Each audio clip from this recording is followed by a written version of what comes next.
Hey, this is the Review Junkie, and today I'll be reviewing the new action film Plane. As always, my review will be illustrated and the artwork is done by myself.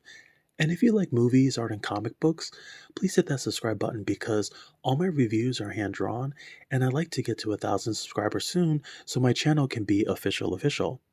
This movie stars Gerard Butler, Mike Coulter, Daniela Pineda, Yosin Ann, and Tony Goldwyn, and is directed by Jean-Francois Riche. This is a non-spoiler review, so everything I discuss will have been shown in the trailer. Absolutely no spoilers. I'll tell you briefly about the plot, the characters, my pros and cons, final thoughts, and if this is worth checking out at your local movie theater. Alright, this movie really shocked and surprised the hell out of me, but in the best way possible. When I saw the trailer, I thought this could go in two directions. It's either going to be a big disaster or actually be decent. Now, the title isn't the most inventive thing, and on top of that, I actually thought this was part 4 of the London Has Fallen franchise. You know, it's just so hard to keep track these days when Gerard keeps playing the action hero. Okay? Okay. So this movie is a blast from start to finish. This was almost like a love letter to action films of the 80s and 90s. And that's just the vibe I got when watching this, and I mean that in the best way possible. Plot-wise, Gerard plays Brody Torrance, a pilot working the red-eye shift, and he's getting a small group of passengers from Singapore to Tokyo on New Year's Eve. However, they encounter turbulence issues shortly after takeoff, and on top of that, and to make things even extra spicier than they already are, we have an inmate passenger being transported. Given how brutally bitchy Mother Nature can be, the plane has no choice but to make an emergency landing, and they find themselves somewhere in a deserted part of the Philippines. This place has no law and order, and it's not a place I'll be visiting anytime soon.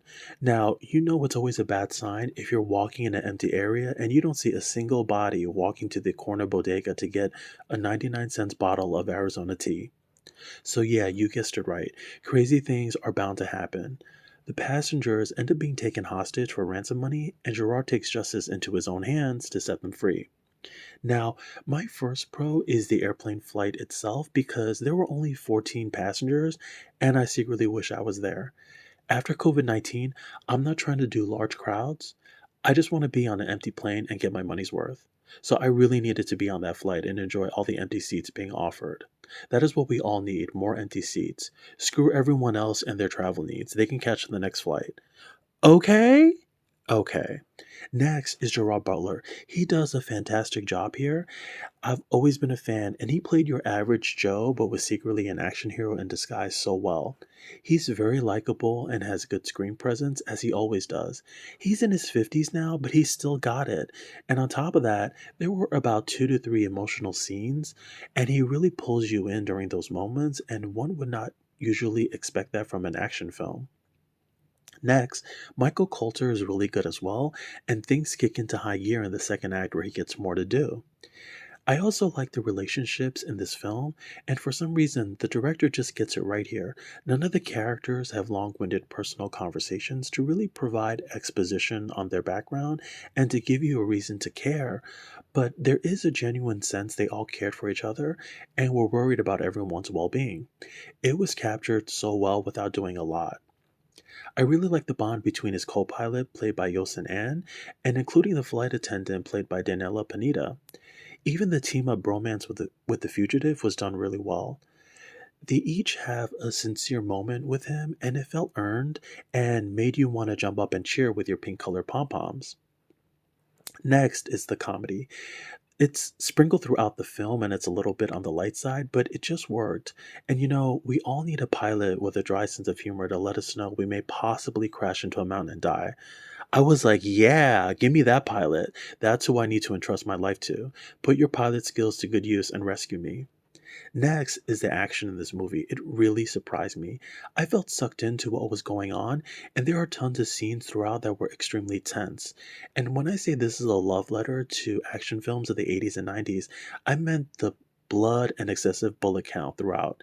I feel like we just don't see that very often in action film these days, and they didn't shy away from that here. It was on full display and used just the right amount where it didn't seem repetitive and you're like, okay, let's move on to the next thing. There's also this great fight sequence with Gerard when he's making a phone call, and it must have been done in one take because it's this long shot and extremely well choreographed, and I was sweating bullets the whole time. I also like how the villains in the film are after money and jewelry, and they also make a big stink about, yeah, get them iPads. We need those damn iPads. Because owning a Wi-Fi iPad is extremely crucial these days. It's a status symbol, I get it.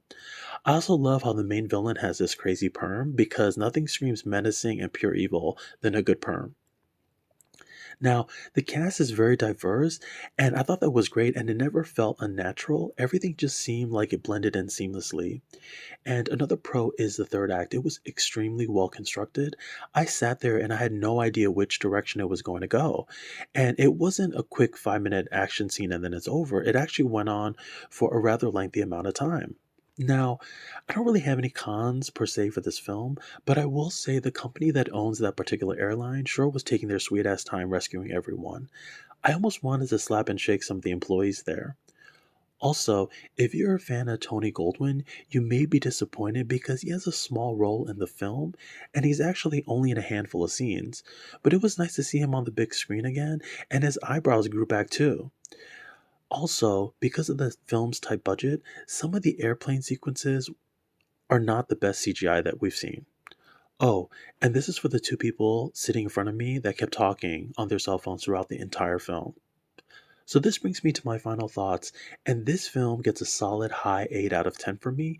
This is an exciting action film with a great cast, and the best part is it was completely unexpected for the month of January. If you were disappointed by Megan being so PG-13 and kitty and want to have a good time at the theaters and be fully entertained with high octane action to get your adrenaline going, this is the film to see. I was never bored. This is a big green light and thumbs up for me, and you should definitely support your local theaters and check this out on the big screen where it's meant to be seen. Now, I hope you enjoyed this review. If you like, please subscribe. Helps the channel out a lot. Hit that thumbs up button. Feel free to share this with your friends. Thanks for checking out this review again. I hope you enjoyed it. And leave your comments below on whether you like the film or not.